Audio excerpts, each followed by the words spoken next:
Bay Area safety advocates and family members of victims who lost their lives to speed-related crashes, they're going to be heading to the state capitol. Yeah, they're going to be rallying in support of a bill that would make speed safety cameras legal in California. KRON 4's Michael Thomas is in San Francisco with the latest on this. Morning, Michael. Yeah, good morning, everyone. There are dozens that are set to come out here, and ultimately they really want the state to try to legalize these in major cities, saying that there's over 100 across the nation that already have them, and they do believe that they will save lives. Let's get into some video as I talk about today's details and this new bill. Now, everybody's set to meet here, these advocates, at around 7:45 this morning. From here, they're going to be heading over to the state capitol in Sacramento, and there they plan to speak with lawmakers about Assembly Bill 645, which would ultimately allow these speed safety cameras to be legal in California.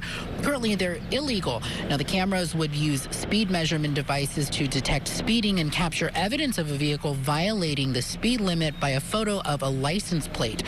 Fines would start at around $50 for anyone caught driving 11 miles over the speed limit, then go up from there.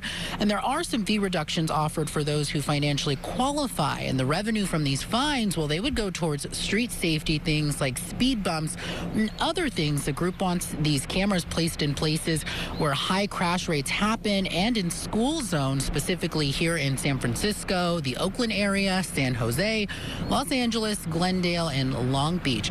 Now, advocates say that these speed systems will dramatically shift drivers' behavior and can reduce the number of severe or fatal crashes by around 51%. Now, these cameras are currently in larger cities like Portland, Seattle, New York, which is where they're getting these numbers from.